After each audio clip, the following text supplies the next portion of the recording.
بسم اللہ الرحمن الرحیم۔ میں ہوں ڈاکٹر طاہر جوید اور آپ دیکھ رہے ہیں doctor Tahir Javed health care.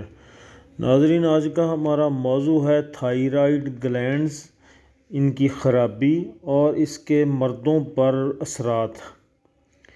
تو ناظرین، ویڈیو شروع کرنے سے پہلے آپ ہمارے چینل کو سبسکرائب کیجئے اور آئیکن بٹن کو دبائیے تاکہ ہماری ہر نئے آنے والی ویڈیو کا نوٹیفیکیشن آپ تک پہنچ سکے۔ مردانہ بانجھ پن کی بہت سی وجوہات ہیں۔ تھائرائیڈ کی خرابی ان میں سے ایک ہے۔ تھائرائیڈ گلینڈ جسم کے تقریباً تمام حصوں کو متاثر کرتا ہے اور انسانی جسم کی نشو و نما میں اہم کردار ادا کرتا ہے۔ اس کے ہارمونز کا اخراج میٹابولزم اور انتہائی درجہ حرارت کو برداشت کرنے کی صلاحیت کو کنٹرول کرتا ہے، چاہے گرمی ہو یا سردی۔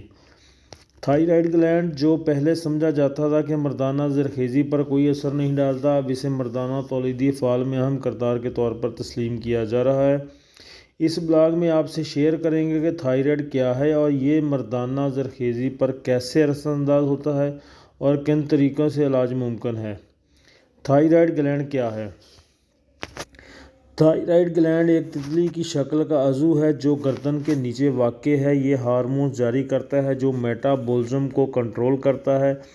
جس طرح سے آپ کا جسم توانائی کا استعمال کرتا ہے، تھائرائیڈ کے ہارمونز جسم کے اہم کام کو منظم کرتے ہیں۔ تھائرائیڈ کے مردانہ تولید سے متعلق مطالعات کے نتائج۔ مردانہ زرخیزی پر تھائرائیڈ ہارمون کی تبدیلیوں کے اثرات سے متعلق زیادہ تر مطالعات کے نتائج میں عام طور پر یہ دکھایا گیا ہے کہ عام تھائرائیڈ فنکشن سے ہونے والی تبدیلیوں کے نتیجے میں جنسی سرگرمی اور زرخیزی میں کمی واقع ہوئی ہے۔ تھائرائیڈ ہارمونز اور مردانہ تولید پر ان کے اثرات پچھلے چند سالوں میں سے بہت سے مطالعات میں رپورٹ کیے گئے ہیں۔ تھائرائیڈ ہارمونز کی زیادتی یا کمی نہ صرف ٹیسٹس کے افعال کو تبدیل کرتی ہے، ان تبدیلیوں کے نتیجے میں ٹیسٹوسٹیرون کی سطح میں کمی ہو جاتی ہے اور سیمنل پلازما کے اجزاء میں بھی خرابی پیدا ہو جاتی ہے جو منی کے معیار کو متاثر کرتے ہیں۔ اگر آپ کو اس بیماری کی علامات محسوس ہوتی ہیں تو فوراً گھر بیٹھے اپنے ڈاکٹر سے مشورہ کر سکتے ہیں اور تاکہ آپ کا یہ مسئلہ زیادہ نہ بڑھے۔ تھائرائیڈ اور مردانہ تولیدی نظام۔ تھائرائیڈ ہارمونز ٹیسٹس پر کئی طریقوں سے کام کرتے ہیں۔ تھائرائیڈ ہارمونز کی زیادتی یا کمی ٹیسٹس کے کام کو متاثر کرتی ہے۔ ہائپر تھائرائیڈزم یا تھائرائیڈ ہارمونز کی زیادتی منی کی مقدار میں کمی اور منی کی کثافت، شکل اور حرکت کے عمل میں کمی کرتی ہے۔ ہائپو تھائرائیڈز یا غیر فعال تھائرائیڈ ہارمونز کے نتیجے میں منی کی تعداد میں کمی، منی کی خرابی، ٹیسٹس کے افعال میں کمی، عضو تناسل کی خرابی ہوتی ہے۔ مردانہ جنسی کمزوری یا تولیدی مسائل سے پریشان افراد اپنی پریشانی کو چھپانے کی بجائے قابل بھروسہ ماہرین سے یہاں سے رجوع کر سکتے ہیں۔ تھائرائیڈ کی خرابی کی وجوہات۔ مردوں میں ہائپر تھائرائیڈزم کی سب سے عام وجوہات میں سے ایک ایسی بیماری ہے جہاں ایک صحت مند تھائرائیڈ گلینڈ پر مدافعتی نظام حملہ کر دیتا ہے، جس کی وجہ سے یہ بہت زیادہ تھائرائیڈ ہارمون پیدا کرتا ہے۔ اس کے علاوہ بہت زیادہ آیوڈین کا استعمال یا تو آیوڈین والی دوائیوں سے یا خوراک اور سپلیمنٹ سے تھائرائیڈ ہارمون کی زیادہ پیداوار کا باعث بن سکتا ہے۔ ہائپر تھائرائیڈزم کے علاج کے لیے قابل بھروسہ ڈاکٹر سے رجوع کرنا چاہیے۔ اس کے علاوہ اس طرح کی خود بخود بیماری اس وقت ہوتی ہے جب مدافعتی نظام جسم کے عام حصوں پر حملہ کرتا ہے، جس سے TSH تھائرائیڈ ہارمون ریسپٹر کو روکتا ہے اور تھائرائیڈ ٹشو کو تباہ کر دیتا ہے۔ ٹیسٹ ہمیشہ مستند لیبارٹری سے کروانے چاہئیں کیونکہ ٹیسٹ کے نتائج پر ہی آپ کی ممکنہ بیماری کی تشخیص اور علاج کا انحصار ہوتا ہے۔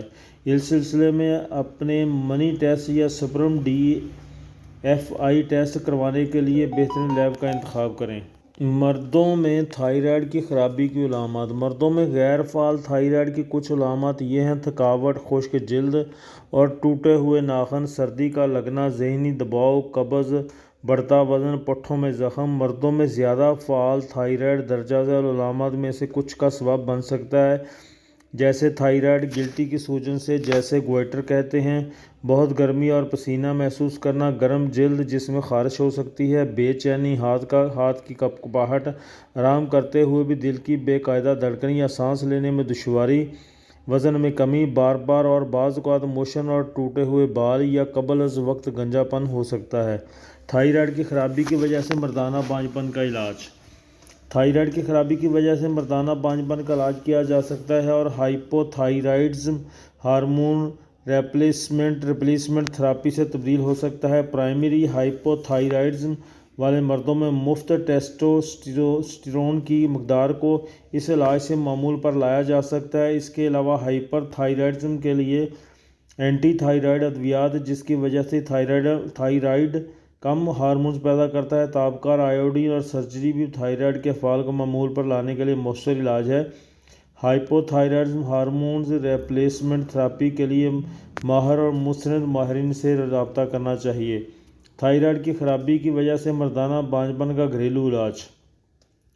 روزمرہ معمولات میں تبدیلی سے اس بیماری پر قابو پایا جا سکتا ہے۔ غذائی اشیاء جو آیوڈین کا ایک اچھا ذریعہ ہیں، دودھ، پنیر، پولٹری، انڈے اور سمندری غذا ہیں۔ وٹامن بی، زنک اور سیلینیم جیسے وٹامن کے ذرائع بھی ہارمون کی سطح اور تھائرائڈ کو فعال کو بہتر بنانے میں فائدہ مند ہوتے ہیں، لیکن جسم میں بہت زیادہ آیوڈین یا وٹامنز پریشانی کا باعث بن سکتے ہیں۔ یہ تجویز دی جاتی ہے کہ کوئی بھی علاج شروع کرنے یا سپلیمنٹ شامل کرنے سے پہلے اپنے ٹیسٹ مکمل کرائیں۔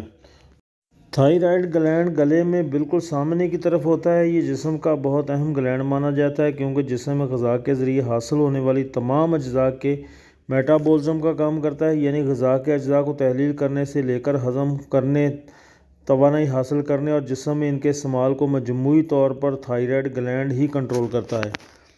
تھائرائڈ سے خارج ہونے والے ہارمون تھائراکسن خون میں شامل ہو کر اپنا اثر کرتا ہے۔ بعض اوقات کسی خرابی کے باعث تھائراکسن کی مقدار بعض اوقات زیادہ ہو جاتی ہے۔ دونوں طرح کی کیفیات کی الگ الگ علامات ہوتی ہیں جن سے معلوم ہوتا ہے کہ تھائراکسن کی مقدار کم ہے یا زیادہ ہے۔ اگر تھائرائڈ ضرورت سے زیادہ تھائراکسن بنائے تو اس کیفیت کو ہائپر تھائرائڈزم کہا جاتا ہے۔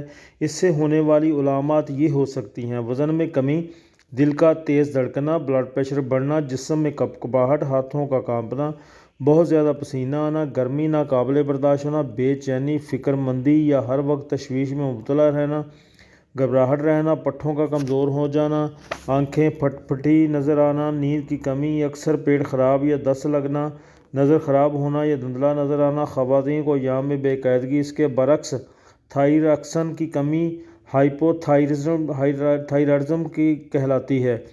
ہائپو تھائرائڈ کی علامات یہ ہو سکتی ہیں: وزن میں زیادتی، بعض اوقات بھوک میں کمی، تھوڑا سا کام کرنے پر بھی تھکان، نیند کی زیادتی، سستی، کاہلی، کسی بات پر توجہ مرکوز کرنے میں دشواری، یاد کرنے میں مشکل، بال، جلد اور ناخن خشک یا کھردرے ہونا، قبض رہنا، ڈپریشن، افسردگی، مایوسی رہنا، پیروں کا سوج جانا، سانس لینے میں مشکل محسوس ہونا، گلا بیٹھ جانا، ٹھنڈک ناقابل برداشت ہونا، چہرے اور ہاتھوں پر سوجن، ہاتھوں میں سوئیاں چبھنا یا انگلیاں سن رہنا، خواتین میں ایام کی زیادتی، خواتین میں بار بار حمل کا ضائع ہونا۔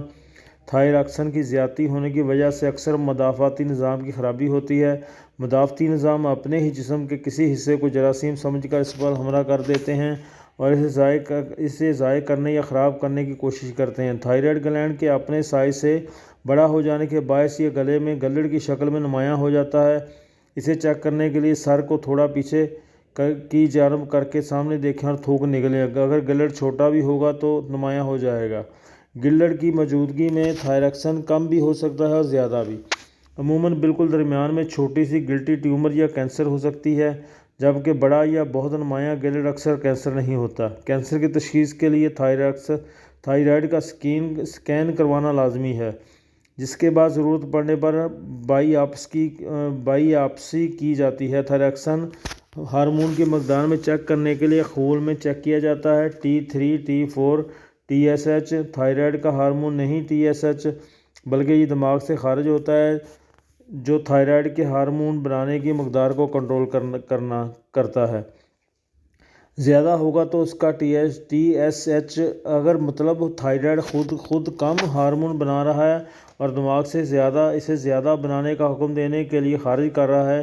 تو ٹی ایس ایچ زیادہ ہو اور تھائرکسن ٹی ایس ایچ اگر کم نارمل یا نارمل کے قریب ہو تو T4 تو بھی اس بات کی نشاندہی کرتی ہے کہ جسم کی ضرورت کے مطابق تھائرکسن کم ہے۔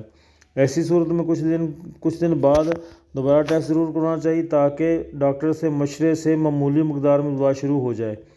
تھائرکسن نارمل سے زیادہ ہونے پر ہائپر ہونے کی صورت میں دوسری طرح کی دوا دی جائے۔ رائٹر گلڈ یا گیگا کا ہومیوپیتھک علاج۔ ہومیوپیتھک میں برومیم 6x یا 6 میں دیں۔ تھائروڈینم 200 روزانہ ایک خوراک۔ ہائپر کے لیے آیوڈین 200 مکسچر، کیلکیریا فلور 200، آئیڈیم 200 اور کونیم 200 صبح دوپہر شام ایک ہفتہ میں دیں استعمال۔ اس کا استعمال کریں، انشاءاللہ مریض ٹھیک ہو جائے گا۔ ایک خوراک میں ادرک، دودھ، دہی کا زیادہ استعمال کریں۔ گوشت، گوبھی، بیگن، دیگر قابض اشیاء ترک کر دیں۔ ہومیوپیتھک علاج ہمیشہ علامات کی بنا پر ہوتا ہے۔ اگر آپ کی علامات ان 5 ادویات سے برومیم 6، تھائروڈینم 200، آیوڈیم 200 یا پھر یہ مکسچر کیلکیریا فلور ان مریضوں کے لیے بہترین ہے جن کا گلا سخت ہو جائے، گلڑ سخت ہو تو ان کے لیے بہترین دوائی آئیڈیم 200 اور کونیم 200۔ یہ علامات اگر ملتی ہیں تو ان دوائیوں کا استعمال کریں، انشاءاللہ دوبارہ گلڑ کا مسئلہ نہیں بنے گا۔ تو ناظرین، امید ہے ہمیں آج کی ہماری اس ویڈیو سے آپ کی معلومات میں اضافہ ہوا ہوگا، اور اگر آپ اسے سمجھتے ہیں کہ یہ آپ کی معلومات میں اضافہ ہوا ان آج کی اس ویڈیو سے، تو ہمارے اس چینل کو سبسکرائب کیجیے اور اس ویڈیو کو آگے شیئر کیجیے تاکہ اور لوگ بھی زیادہ سے زیادہ فائدہ حاصل کر سکیں۔ ملتے ہیں نئی ویڈیو کے ساتھ۔ اپنے میزبان ڈاکٹر طاہر جاوید کو اجازت دیجیے۔ اللہ حافظ۔